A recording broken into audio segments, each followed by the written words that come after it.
On behalf of the General Assembly, I have the honor to welcome to the United Nations His Excellency Mahmoud Abbas, President of the State of Palestine, and I invite him to address the Assembly.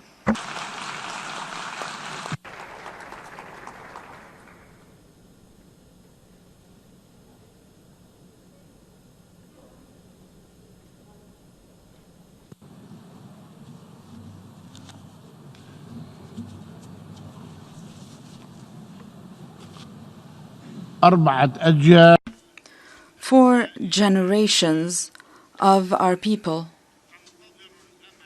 are waiting for hope. Be careful, be careful, be careful. You should not ignore this generation and deprive them of this hope. I hope you do not deprive them of this hope. In the name of God, the most merciful and beneficent. Excellency, Mr. Tijani Muhammad Bandi, President of the United Nations General Assembly. Your Excellency, Mr. Antonio Guterres, Secretary General of the United Nations. Ladies and gentlemen, heads and members of distinguished delegations, may the peace, mercy, and blessings of God be upon you. A week before the recent Israeli elections, Israel's Prime Minister Netanyahu came out to arrogantly announce that should he prevail in the elections, he would annex and apply Israeli sovereignty to the Jordan Valley, Northern Dead Sea, and Israel's colonial settlements, despite the fact that all these areas are occupied Palestinian territory. We reject entirely and completely this plan. Our response, if any Israeli government is to proceed with this plan, all signed agreements with the government of the occupation and any obligations therein will be terminated. In line with the previous decisions we have taken in this regard, and it is our right to defend our rights by all possible means, regardless of consequences, while remaining committed to international law and combating terrorism. And our hands will remain extended for peace through negotiations. However,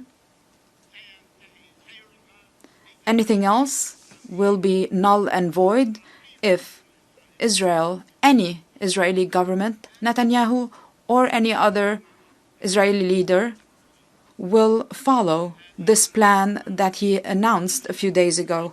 In this regard, I thank all leaders, countries, and international organizations that condemned and rejected this declaration and Israel's illegal settlement activities as a whole, which constitute serious violations of UN resolutions and grave breaches of international law. We thank them all. They have reaffirmed that the Palestine question remains a central question for the international community, despite desperate attempts to divert attention away from this question.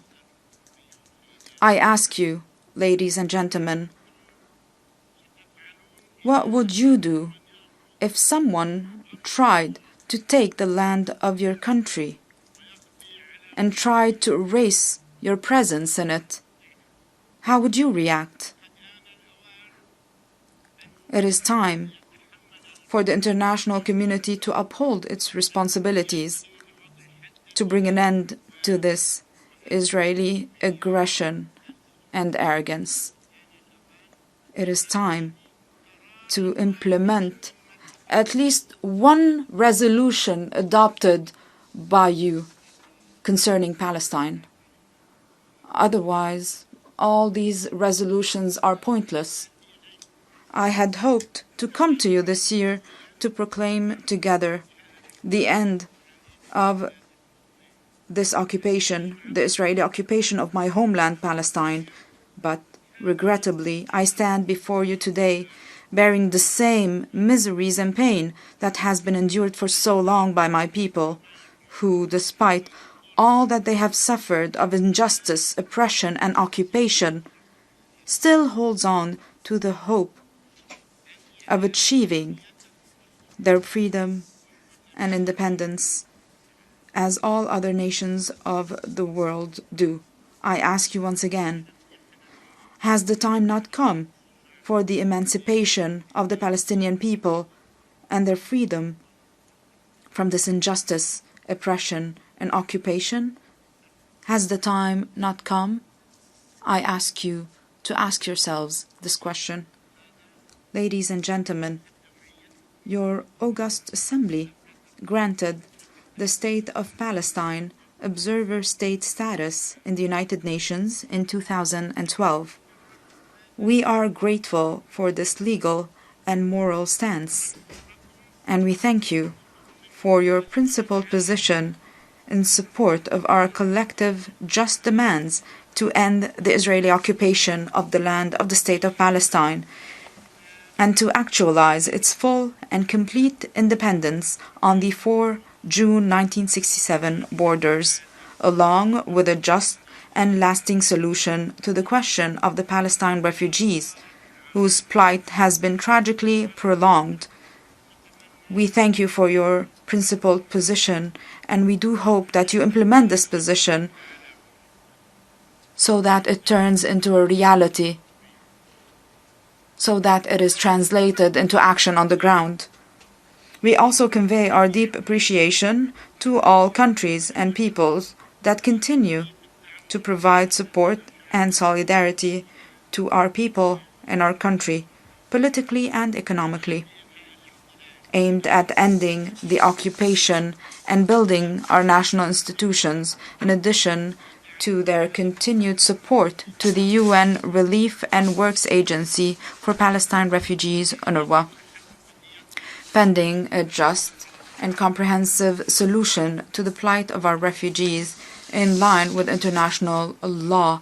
UNRWA was established to help Palestinians to address their problems, despite all that some have tried or have cut off all assistance to the Palestinian people through cutting assistance to UNRWA. Although UNRWA continues with its mandate, we are proud that the State of Palestine, despite the obstacles and policies imposed by the Israeli occupation and those behind it, has become a full member in and a state party to over 110 international instruments and organizations. It has received the recognition of 140 states from around the world. It is chairing this year the Group of 77 and China. It continues to competently assume its responsibilities at the regional and international levels as a resilient and constructive member of the international family, and deserves to be a full member of the United Nations and all of its bodies and agencies. I believe, after all we have suffered, we deserve to be a full member. Give me just one reason why we do not deserve to be a full member of the United Nations. Ladies and gentlemen, we accepted international legitimacy and international law as the framework and judgment to resolve our cause, and we have strived for and continue to seek a just and comprehensive peace. But the international law that we have accepted and held firm to, and the peace that we strive for, are now severely endangered as a result of the policies and practices of Israel in our occupied land. and it's reneging on signed agreements since the Oslo Accords in 1993 to the present date. The responsibility for defending and preserving international law and peace is incumbent upon you. Israel has not implemented any agreement, and we do hope that you compel Israel to respect international legitimacy. Ladies and gentlemen, in Jerusalem, the occupying power is waging a reckless, racist war against everything that is Palestinian, from the confiscation and demolition of homes to assaults on clergymen, to the eviction of our citizens from their homes, to attempts to violate the sanctity of the Holy Al-Aqsa Mosque and the Church of the Holy Sepulchre, to the legislation of racist laws.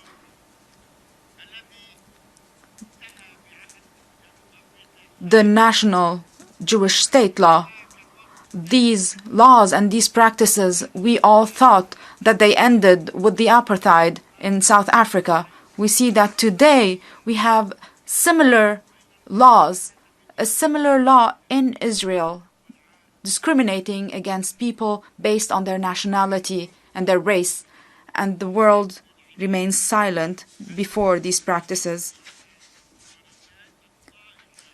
They are denying worshippers access to the holy places. I caution against these policies and reckless measures, which will lead to dangerous consequences with unfathomable implications. The result will be a religious war. We want to avoid such a war, but Israel is making every effort to reach and to wage such a religious war. Israel, for months, has been confiscating a part of our returns. They are withholding our revenues, which is deepening the suffering of our people and preventing us from fulfilling our financial obligations towards them. This also exacerbates the economic crisis our country is enduring due to a lack of resources and the decision by some parties and countries to suspend their commitments towards us. Yet, the Palestinian people will not surrender to the Israeli occupation regardless of the circumstances and no matter the pain, and will remain steadfast on their land, resisting occupation by all available means, foremost peaceful popular resistance. This is our legitimate right and our national and moral obligation. Let everyone know that occupation cannot bring peace or security or stability for anyone. Israel must not think that through occupation it can achieve peace on its land. This will not happen. Ladies and gentlemen, what is unfortunate and shocking is that the U.S. administration, a permanent member of the Security Council, instead of maintaining international peace and security and upholding UN resolutions, instead it is supporting the Israeli aggression against us, reneging on its international, political, legal, and moral obligations. The U.S. administration has even undertaken extremely aggressive and unlawful measures, declaring Jerusalem as the so-called capital of Israel and moving its embassy there, in a blatant provocation to the sentiments of hundreds of millions of Muslims and Christians for whom Jerusalem is a central part of their religious faith. Jerusalem will remain. Despite all of these measures, Jerusalem will remain the eternal capital of Palestine, regardless of any schemes or actions.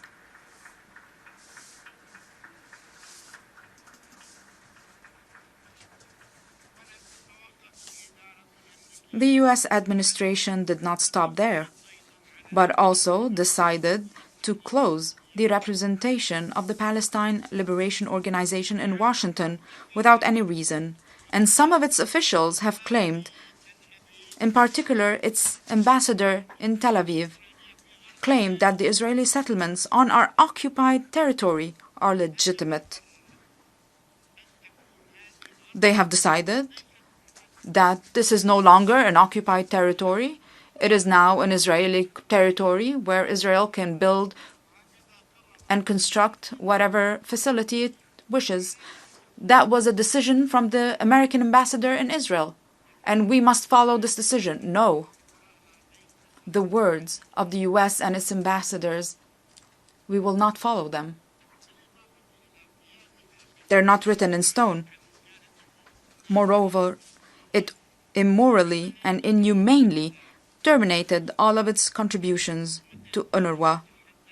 Then, it somehow speaks of the so-called deal of the century and peddles deceptive and elusive economic solutions after, by its policies and measures, it destroyed all possibilities to achieve peace. I challenge the US, if they have any deal of the century, in addition to what they have proclaimed. And what they have proclaimed is rejected. It is rejected. It is rejected.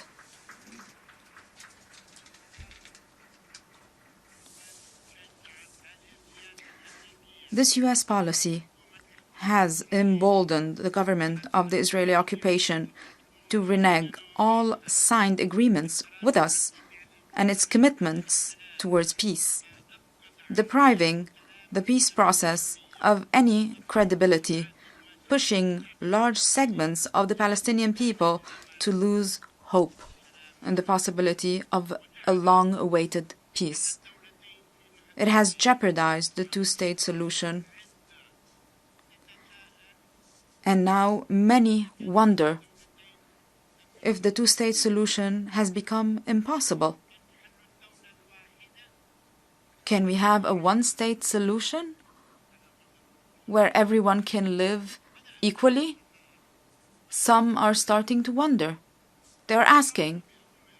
They are seeing themselves that Israel is seizing lands and putting an end to the two-state solution. So they are asking, is it possible to have a one-state solution? I will tell you, I am only for a two-state solution, and this is the only solution. This is international legitimacy. These are resolutions. Even the US adopted the latest resolution, the Resolution 2334. This is the resolution I want to be implemented. I will not accept any one-state solution. I will not accept apartheid. We want a two-state solution based on international legitimacy.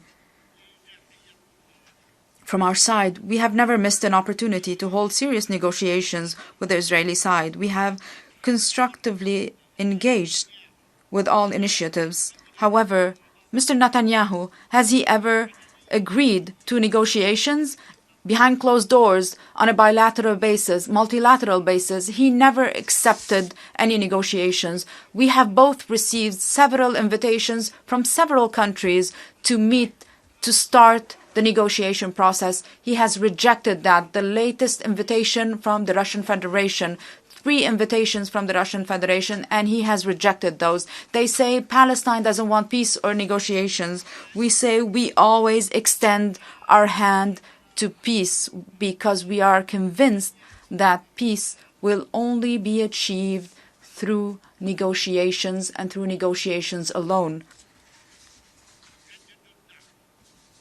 Despite all of this, ladies and gentlemen, I renew the call for the convening of an international peace conference in line with the initiative I presented before the Security Council, in February 2018, a year ago, with the participation of relevant Arab and international stakeholders, countries from the EU, members of the Quartet. They can all participate in this conference to reach a solution, including the permanent members of the Security Council. and the members of the quartet, as I have mentioned, so that we can reach a plan based on international consensus, UN resolutions, with a defined time frame to end the occupation, achieve the independence of our state, and end the conflict. This is what we are asking for. And to be honest, we reject any negotiations shepherded by one country, and you all know this one country.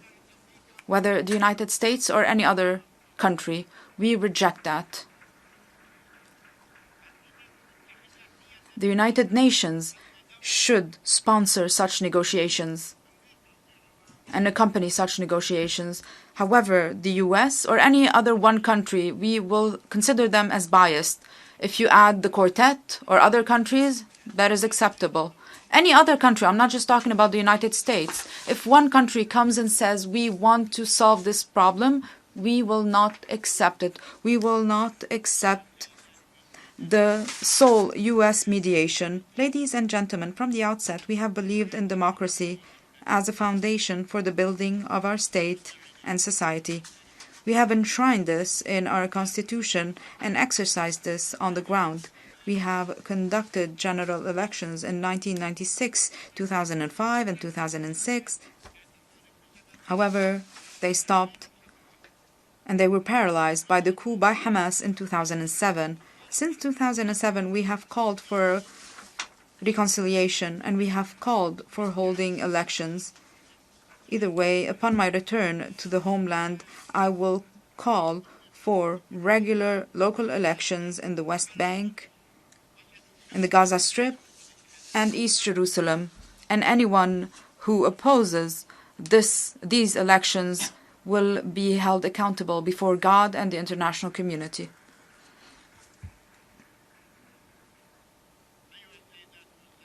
Ladies and gentlemen, we once again reaffirm our firm position, our condemnation of terrorism. We always say we can relinquish anything, but we will never relinquish our fight against terrorism. We have adopted a protocol alongside over 80 countries to combat terrorism around the world. And on this occasion, and given the recent attacks against oil facilities in the Kingdom of Saudi Arabia, we condemn these attacks and we stand with the Kingdom of Saudi Arabia and we support its decision and position. In conclusion, I salute all our Palestinian people in Palestine, in the refugee camps and diaspora and across the world, and express our pride in them. I tell them, we are confident that this occupation, like all occupation that preceded it, will inevitably end. Many countries have been occupied, including the United States. It was occupied once, and that occupation ended. In Europe, in Africa, Latin America, we have seen many forms of occupation, and we say the occupation of Palestine will end as it has ended in other countries. And we will continue to call for respecting our rights. A right is never lost as long as someone strives to claim it. We salute our honorable martyrs, courageous prisoners, and wounded heroes. We salute their resilient families. We will protect your rights, regardless of the cost. I will not accept the claims of Israel. Even if I only have 1 penny left, I will give this penny to the families of the martyrs, to our prisoners and heroes, and I will not accept these demands. May the peace, mercy, and blessings of God be upon you.